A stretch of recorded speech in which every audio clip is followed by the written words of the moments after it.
اعوذ باللہ من الشیطان الرجیم بسم اللہ الرحمن الرحیم وَأَنِ اعْبُدُونِي هَذَا صِرَاطٌ مستقیم صدق اللہ العظیم۔ رب اشرح لی صدری ویسر لی امری واحلل عقدۃ من لسانی یفقہوا قولی رب یسر ولا تعسر وتمم بالخیر آمین یا رب العالمین۔ سورہ یاسین کی آیت نمبر 61 میں نے آپ کے سامنے تلاوت کی ہے، اور آج کے لیکچر میں ہم انشاءاللہ تعالیٰ اس آیت کو گرامیٹیکلی انالائز کرنے کی کوشش کر رہے ہیں۔ آیت میں وقف کی ایک علامت نظر آ رہی ہے، لہٰذا اس آیت کے دو حصے کر دیں گے۔ پہلا حصہ ہوگا وَأَنِ اعْبُدُونِی اور دوسرا ہوگا هَذَا صِرَاطٌ مستقیم۔ اب پہلا حصہ جو ہے اس کے الفاظ بات کرتے ہیں۔ پہلے حصے میں پہلا لفظ واو ہے جو کہ حرف ہے، اور استنافیہ بھی مانا جا سکتا ہے اور عاطفہ بھی مانا جا سکتا ہے۔ ان جو ہے جس کے نون ساکن کو زیر دے کے آگے ملایا گیا، یہ ان جو ہے تفسیریہ بھی ہو سکتا ہے اور مصدریہ بھی ہو سکتا ہے۔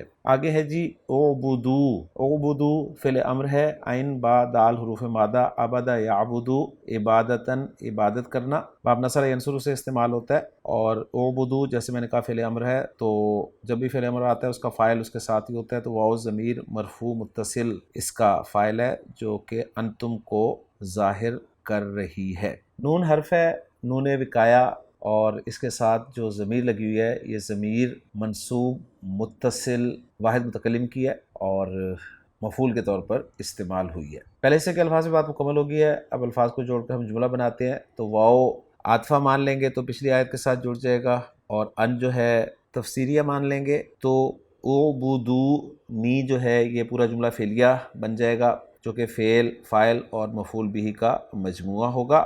اور ان کو اگر مصدریہ مانے تو اعبدونی یہ جملہ فعلیہ جو ہے یہ صلۃ الموصول حرفی بن جائے گا ان مصدریہ کے لیے، اور پھر ان مصدریہ اپنے صلۃ الموصول حرفی سے مل کر یہ پچھلی آیت میں جو مصدر مؤول ہم نے بنایا تھا اس پہ عطف ہو جائے گا۔ تو سمپل سا جملہ تھا جی، الحمدللہ گرامیٹیکلی انالائز ہو گیا۔ اب چلتے ہیں دوسرے حصے کی طرف، وہ ہے ھذا صراط مستقیم۔ اس سے پہلا لفظ ھذا ہے جو کہ اسم اشارہ ہے، واحد ہے، مذکر ہے اور مبنی ہے، معرفہ ہے۔ صراط کا لفظ جو ہے واحد ہے، مذکر ہے، نکرہ ہے اور مرفوع ہے، رستے کے لیے استعمال ہوتا ہے۔ اور آخری لفظ اس حصے کا اور اس آیت کا وہ ہے مستقیمن۔ مستقیمن جو ہے یہ صیغہ صفت اسم الفاعل ہے، قاف واو میم حروف مادہ، باب استفعال استقوم یستقوم، تبدیلی کے بعد استقام یستقیم، پھر مستقیم جو ہے صیغہ صفت اسم الفاعل بن جائے گا، واحد ہے، مذکر ہے، نکرہ ہے اور مرفوع ہے۔ مستقیم کے معنی بالکل سیدھا ہونے کے ہوتے ہیں۔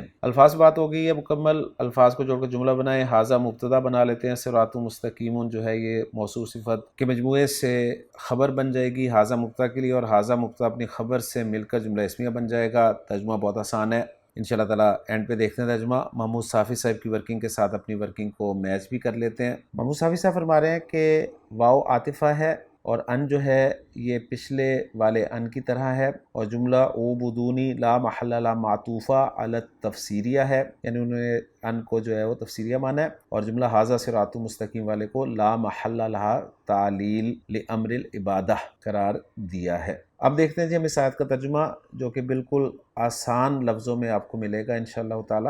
عبدالسلام صاحب اس آیت کا ترجمہ کچھ ان الفاظ میں کر رہے ہیں کہ وَأَنِ اعْبُدُونِی، اور یہ کہ میری عبادت کرو، ھذا صراط مستقیم یہ سیدھا رستہ ہے۔